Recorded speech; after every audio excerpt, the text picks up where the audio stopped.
4.7.2.2 ሲቲዝንሺፕ ኢን ኮሚኒታሪያን ቶት የዜግነት አስተሳሰብ በህብረተሰባዊነት። ዜግነት የማህበረሰብ መገለጫ ነው በሚለው ጉዳይ ላይ የሚደረገው ክርክር እንደ አውሮፓውያን አቆጣጠር ከ1980ዎቹ ጀምሮ የህብረተሰባዊነት እሳቤ ብቅ ማለትን ተከትሎ ዳግም አንሰራርቷል። ቻርልስ ቴይለር፣ ማይክል ሳንደል፣ ማይክል ዋልዜር እና ኤልስዳየር ማክንታየር የህብረተሰባዊነት እሳቤዎች አራማጅ መካከል ይጠቀሳሉ። በተለይም የቴይለር ሶርስ ኦፍ ዘ ሰልፍ 1989፣ የዋልዘር ስፊርስ ኦፍ ጀስቲስ፣ የሳንዴል ደግሞ ሊበራሊዝም ኤንድ ዘ ሊሚትስ ኦፍ ጀስቲስ እና የማክንታየር አፍተር ቨርቹ 1981 የተሰኙ ስራዎች ለህብረተሰባዊነት እሳቤ መሰረት የጣሉ ናቸው። ኮሚኒታሪያኒዝም ወይም ህብረተሰባዊነት እንደ አንድ አቀራረብ በጎ ወይም መልካም የሚባሉ እሴቶችን ለመግለጽ የማህበረሰብን አስፈላጊነት ላይ ትኩረት ያደርጋል። የህብረተሰባዊነት ወይም ብሔርተኛ ተብሎም የሚታወቀው ሞዴል የዜጎች ማንነት ከሚኖሩበት ግዛት፣ ከባህላቸው እንዲሁም ከወጋቸው ውጪ ሊረዳ እንደማይችል ይሞግታል። እንዲሁም የህጎች፣ የአሰራሮችና የህግ ፖሊሲዎች መሰረት የጋራ ጥቅምና እሴት እንደሆነ ይከራከራል። ፖለቲካዊ ተሳታፊው ከማንም በላይ የአንድ ማህበረሰብ አካል ሲሆን ለዚህም ማህበረሰብ ታማኝነትና ቁርጠኝነት ይጠበቅበታል።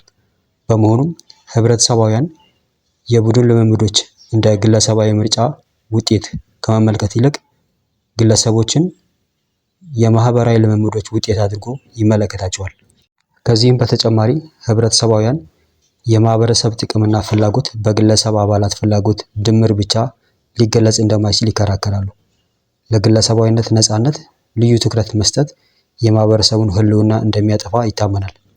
ጤናማ ማህበረሰብ በግለሰብ ምርጫና በማህበረሰብ አኗኗር ዘይቤ ጥበቃ መካከል ሚዛኑን የጠበቀ ግንኙነት እንዲኖር ያደርጋል። እንዲያውም የግለሰብ ምርጫዎች የማህበረሰቡን የጋራ እሴቶች እንዳይሽሩሽሩ ገደብ ለማበጀት ይሞክራል።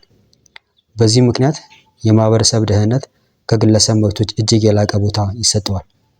ዜግነት የሚመነጨው ከማህበረሰባዊ ማንነት ሲሆን ይህም ሰዎች በማህበራዊ ጉዳዮች ላይ እንዲሳተፉ ያስችላቸዋል። መንግስት ለማህበረሰቡ የአኗኗር ዘይቤ የሚስማማና የጋራ ጥቅምን የሚያስከብር ፖሊሲ የመቅረጽ ግዴታ አለበት። ህብረተሰባውያን ስለ መልካም ነገር ያላቸው የጋራ ግንዛቤ እንዴት እንደሚፈጠር፣ እንደሚተላለፍ፣ ተቀባይነት እንደሚያገኝና በተግባር እንደሚውል ይመረምራል። ዜግነት እንደ አንድ የፖለቲካ ማህበረሰብ አባልነት መሰረቱ ግለሰብ ላይ ነው ወይስ ከዚያ ቀደም በነበረው ባህላዊ ወይም የስነ ምግባር ማህበረሰብ ላይ የሚለው ጥያቄ በሊበራል እና በህብረተሰባዊነት የዜግነት ንድፈ ሀሳብ አራማጅ መካከል ያለውን ልዩነት የሚያሳይ ነው። ሊበራሊስቶች ዜግነት በግለሰቡ ላይ የተመሰረተ ሲሆን የዜግነትን ገጽታዎች የሚወስነው ራሱ ግለሰቡ ነው። ለህብረተሰባውያን ግን ዜግነት ግለሰቡን ከከበበው ማህበረሰብ ጋር ተቆራኝቶና በዚያ ውስጥ የሚገኝ ነው። ህብረተሰባዊነት የአንድ ግለሰብ ማንነት ሊገነባ የሚችለው እርሱም በሚንከባከበው ማህበረሰብ ውስጥ ካሉ ሌሎች ሰዎች ጋር በሚኖረው ግንኙነት ብቻ እንደሆነ ይከራከራል። አንድ ግለሰብ ከባህሉ ተጽዕኖ ሊያመልጥ አይችልም። በመሆኑም የግለሰቡ ማንነት ወይም ግለሰባዊነት በባህል የሚገነባና በማህበረሰባዊ መስተጋብር ውስጥ የተተከለ ነው። በሌላ አገላለጽ አንድ ዜጋ ያለው ማንኛውም ግለሰባዊነት ከማህበረሰቡ የሚቀዳና በማህበረሰቡ የታጠረ ወይም የተገደበ ነው። በዚህ አስተሳሰብ መሰረት የግለሰብ ፍላጎቶች፣ ማንነት፣ ነፃነትና እኩልነት ትርጉም ባለው መልኩ ተግባራዊ ሊሆኑና ሊረጋገጡ የሚችሉት ለጋራ ጥቅም ቅድሚያ መስጠት እንዲሁም የፖለቲካ ማህበረሰቡ አባላት የጋራ በጎ እሴቶችና ግቦችን ሲጋሩ ብቻ ነው። በአጠቃላይ የህብረተሰባዊነት እይታ ወይም የኮሚኒታሪያን እይታ ሁለት መገለጫዎች ባህሪያት አሉት።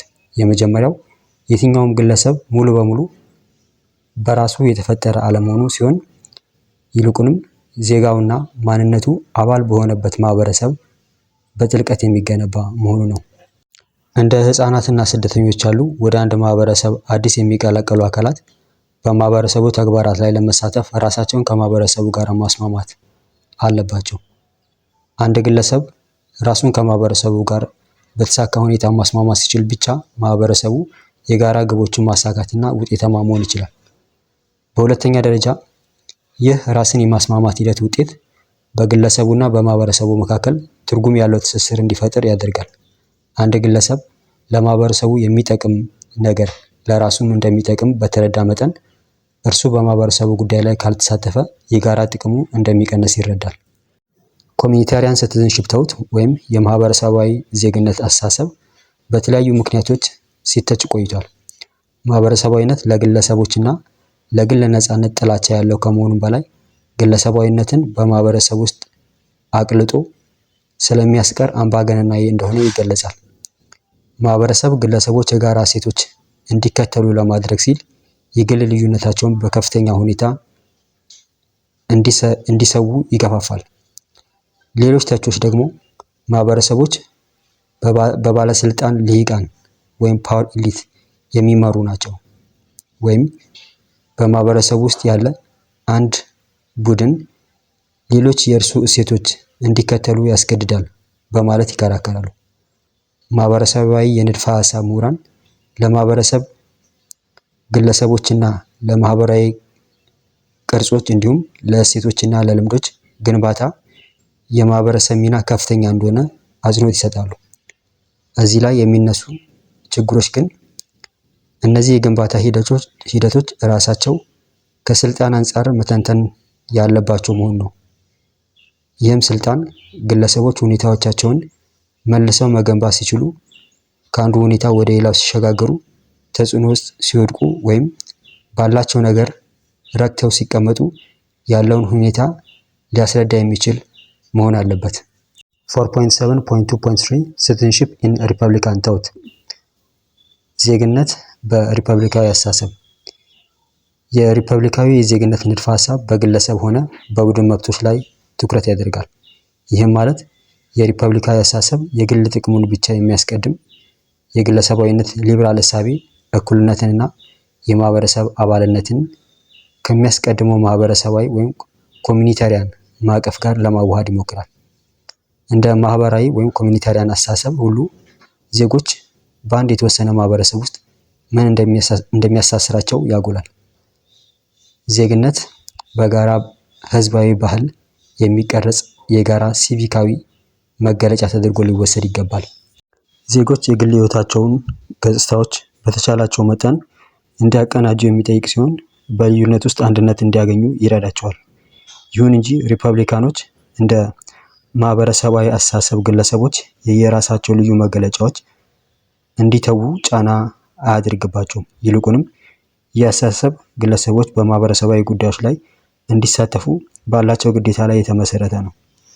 ሰዎች ልዩነታቸው እንዳሉ ሆነው እንደ ዜጋ አብረው የቆሙበትን የጋራ መድረክ እንዲፈልጉ ያበረታታል።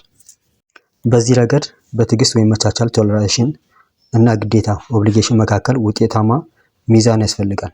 መቻቻል ዜጎች በተለያዩ የማህበረሰብ ክፍሎች መካከል ፍትሃዊነት እንዲኖርና የጋራ ግቦች ለማሳካት ትኩረት ሰጥተው እንደ ልዩ ፍላጎች ተሟጋች ሆነው በፖለቲካ ውስጥ እንዲሳተፉ ያደርጋል።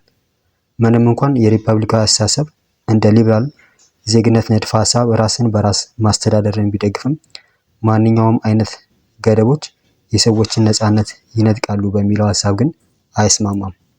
ሊበራሊዝም ቀደም ብለን እንደተወያየነው የግለሰቦችን ፍጹም ነፃነት የሚደግፍ ሲሆን ሰዎች እንደ ዜጋ ግዴታቸውን እንዲወጡ ለሚያስችሉ ህዝባዊ እሴቶች ፐብሊክ ቨርቹ የሚሰጠው ትኩረት አነስተኛ ነው። ከሊበራሊዝም በተቃራኒ ሪፐብሊካዊ አስተሳሰብ ግለሰቦች ለህዝብ ጥቅም አስፈላጊ ሆኖ ሲገኝ የግል ፍላጎቶቻቸውን እንዲሁም ዝንባሌዎቻቸውን ወደ ጎን መተው እንዳለባቸው ያምናል።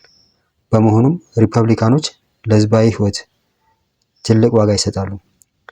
ለነሱ ህዝባዊ ህይወት ሰዎችን ያወጣቸዋል እንዲሁም አንድ ያደርጋቸዋል። የተለየ ችሎታቸውና አቅማቸውን እንዲያወጡ ከማድረጉም በላይ በማህበረሰብ ውስጥ ካሉ ሌሎች አባላት ጋር ግንኙነት ትብብር እንዲሁም አልፎ አልፎ ግጭት እንዲፈጠሩ በማድረግ አንድ ላይ ያገናኛቸዋል። ከዚህ አንጻር ሪፐብሊካዊ ዜግነት ሁለት ወሳኝ አካላት አሉት። እነሱም ግልጸኝነት ፐብሊሲቲ እና ራስን በራስ ማስተዳደር ሰልፍ ገቨርንመንት ናቸው። ግልጸኝነት በመሰረቱ ክፍት እና ህዝባዊ የመሆን ሁኔታ ያመለክታል። ህዝብ ማለት የሰዎች ስብስብ ብቻ ሳይሆን ሰዎች ከግል ህይወታቸው ባለፈ በጋራ ጉዳዮች የሚገናኙበት የህይወት ዘርፍ ነው። በተጨማሪም እንደ ፖለቲካ ያሉ የህዝብ የጋራ ጉዳዮች ለምቾት ሲባል በይፋና በግልጽ ማከናወን አለባቸው። በዚህ ረገድ የህግ የበላይነትና ሲቪካዊ እሴቶች ማዕከላዊ አካላት ናቸው። ፖለቲካ ህዝባዊ ክርክርንና ውሳኔዎችን የሚጠይቅ ሲሆን እነዚህ ደግሞ መደበኛና የተመሰረቱ የአሰራር ሂደቶችን ይፈልጋሉ። ሪፐብሊካውያኖች የህግ የበላይነትን ዋነኛ መመሪያ ያደርጋሉ። በሪፐብሊካዊ መንግስት ውስጥ ዜጎችና መንግስታት በዘፈቀደ በስሜታዊነት ወይም በግዴለሽነት ሳይሆን በሀገሪቱ ህግ መሰረት መሰራት አለባቸው። ይሁን እንጂ መንግስት እንቅስቃሴዎች ውስጥ ንቁ ተሳትፎ ለማድረግ ፈቃደኛ የሆኑ ዜጎች ከሌሉ ሪፐብሊካዊ መንግስት ሊኖር አይችልም። እውነተኛ ዜግነት ለጋራ ጥቅም መስጠትን እንዲሁም በህዝባዊ ጉዳዮች ላይ ንቁ ተሳትፎ ማድረግን ይጠይቃል። ይህ ሲቪካዊ እሴት ይባላል። ስለዚህ ሪፐብሊካዊ መንግስታት ሳንዴል ለራስ አስተዳደር የሚያስፈልጉ የባህሪ ጥራቶችን በዜጎች ውስጥ የሚያዳብር ቁራጭ ፖለቲካ የሚለውን ተግባራዊ ማድረግ አለባቸው። ህገ መንግስታዊ ጥበቃዎች እንደ ስግብግብነት፣ ስልጣን ወዳድነት፣ ቅንጦትና ስንፍና ያሉ የሙስና አይነቶችን ለመቋቋም አስፈላጊ ሊሆኑ ይችላሉ። ሆኖም ዜጎች ዘንድ ከፍተኛ የሆነው ግብረ ገብነት ወይም ቨርቹ በሌለበት ሁኔታ እነዚህ ጥበቃዎች ብቻቸውን በህግ የበላይነት ስር ነፃነትን ለማስጠበቅ በቂ አይደሉም። አማረ የሪፐብሊካዊ መንግስት ዜጋ ነው ሲባል በመንግስት ህጎች ጥበቃ ያገኛል፣ እንዲሁም ለህጎቹ ተገዥ ነው ማለት ነው። በተጨማሪም እንደ አንድ ዜጋ አማረ ከሌሎች ዜጎች ጋር እኩል መብትና ደረጃ ሊኖረው ይገባል ማለት ነው። ስለሆነም የህግ የበላይነት ንቁና ለህዝብ ጥቅም የሚቆረቆር ተሳትፎን ይህም ሪፐብሊካዊ ዜጋ ሲቪካዊ እሴት ነው ብቻ ሳይሆን ተገቢውን የመንግስት አወቃቀርም ይፈልጋል። ይሁን እንጂ በመንግስት እንቅስቃሴዎች ውስጥ ንቁ ተሳትፎ ለማድረግ ፈቃደኛ የሆኑ ዜጎች ከሌሉ የሪፐብሊካዊ ስርዓት ሊቀጥል አይችልም። እውነተኛ ዜግነት ለጋራ ጥቅም መስጠትና በህዝባዊ ጉዳዮች ላይ ንቁ ተሳትፎ ማድረግን ይጠይቃል። ይህም ሲቪካዊ እሴት ሲቪክ ቨርቹ ይባላል። ስለሆነም ሪፐብሊካዊ መንግስታት ሳንዴል ለራስ አስተዳደር የሚያስፈልጉ የባህሪ ጥራቶችን በዜጎች ውስጥ የሚያዳብር ቁራጭ ፖለቲካ የሚለውን ተግባራዊ ማድረግ አለባቸው። ህገ መንግስታዊ ጥበቃዎች እንደ ስግብግብነት፣ ስልጣን ወዳድነት፣ ቅንጦትና ስንፍና ያሉ የሙስና አይነቶችን ለመቋቋም አስፈላጊ ሊሆኑ ይችላሉ። ሆኖም ዜጎች ዘንድ ከፍተኛ የሆነው ግብረ ገብነት ወይም ቨርቹ በሌለበት ሁኔታ እነዚህ ጥበቃ ብቻቸውን በህግ የበላይነት ስር ነፃነትን ለማስቀጠል በቂ አይደሉም። አማራ የሪፐብሊካዊ መንግስት ዜጋ ነው ሲባል የመንግስትን የህግ ጥበቃ ያገኛል፣ እንዲሁም ለህጎቹ ተገዥ ነው ማለት ነው። በተጨማሪም እንደ አንድ ዜጋ አማራ ከሌሎች ዜጎች ጋር እኩል የሆነ መብትና ደረጃ ሊኖረው ይገባል ማለት ነው። ስለሆነም የህግ የበላይነት ንቁና ህዝባዊ ወገንተኝነትን ያለው ተሳትፎን ማለትም የሪፐብሊካዊ ዜጋ ሲቪክ ብቃት ብቻ ሳይሆን ተገቢ የሆነ የመንግስት አወቃቀርን ይፈልጋል።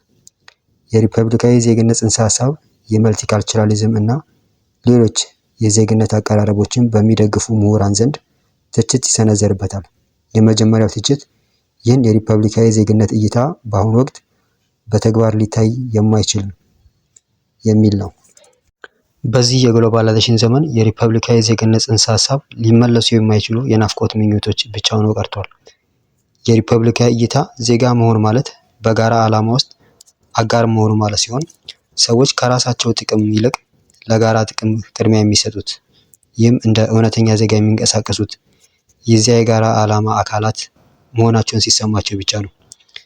ኢንተርኔትና ሳተላይት ቴሌቪዥን እንዲህ አይነቱ የማህበረሰብ ስሜት በዓለም አቀፍ ደረጃ ሊፈጥሩ የሚችሉ አይመስሉም።